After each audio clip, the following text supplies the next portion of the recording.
You're with Julian on the Brown Note and a review of The Woman King, aka Black Panther 2 Redux. The convergence of Black Panther and The Woman King is a little bit much.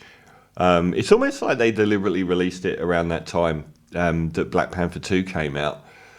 They're both essentially films where there's an elite guard of female warriors and the story is focused on them. Dressing very similar and acting very similar. It is remarkable that two such films, even though one is actually based in reality and the other's a superhero film, the fact it came out, the director Gina Prince Bythewood, I'm sure it's called Bythewood, but it does say Bythewood, which is cool. I hated her last film, The Old Guard, with Charlize Theron. I thought that was absolute garbage. I cannot understand how that film got good reviews. Worst villain in modern movie history, and a low-budget cringe fest for me. I cannot understand how they got good reviews. So that wasn't a good start. This is a much better film, though. And it's a much better film than Black Panther 2. So we get an augmented history lesson, which is that there is the West African kingdom of Dahomey in the 17th to 19th centuries had a female fighting force, and the movie paints these women as being anti-slavery. A lot of men have stood up and said, how dare you be historically inaccurate, because both the kingdom and the female warriors facilitated slavery, and bearing on the notion of a lot of black Africans were involved in the slave trade of rival groups or just for financial purposes, so people have gone nuts about that.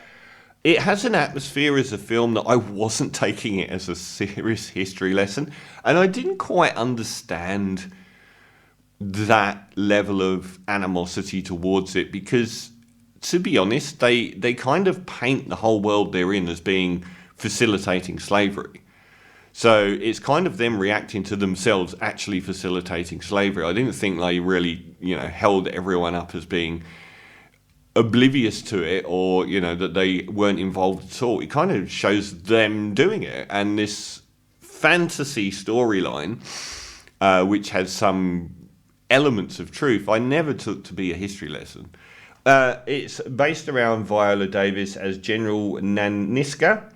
And again, the role here is analogous to the role in Black Panther 2, which is, I can't remember her name. They're both, apart from one of them being an actual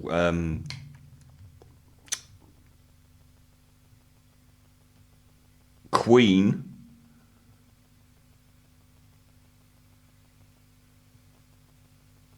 Angela Bassett as Raymonda, the Sovereign Queen of Wakanda.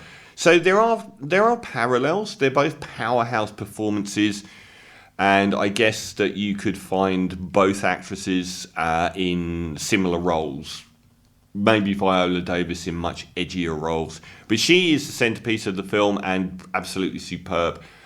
She's been very strong in everything that she's been in. Everyone knows that, particularly stuff like Widows. But here the crucial thing about this film is that everyone seems on the same page to be enjoying it. Everyone seems to think this is an action adventure romp, and it is. It's a lot of fun. So we get the woman force fighting against the colonial slave trade, which is where I think they got a bit annoyed for some reason, and the wanting to break, their king wants to break with the slave trade as well. They're saying, how can we trade on our own people? We're selling our own people as slaves. I think that's John Boyega, who I've slagged off as an actor continually, plays the king. He is the king to Viola Davis. He is the leader of the empire, and he wants out of slavery. He can't stomach it. I've slagged this guy off as an actor. I think it's one of his best performances. It's certainly one of his most naturalistic. I kind of liked his vibe here, and I haven't really warmed to him in most films I've seen him in. The story itself is relatively harmless. There are the usual machinations and, people being double crossed, and there's also the young girl who refuses to marry, and that's an interesting point about slave trade. She is committed to marry a local guy that tells her flat out he's going to beat her as his wife, and she tells him to F off. And so the parents give her up to this warrior clan. So she then, she's no use for marriage. She's going to become a warrior clan. The women in this clan are not allowed to have any conjugal relationships with anyone. And also, Lashana Lynch is kind of like her. So we get that's the Shuri character.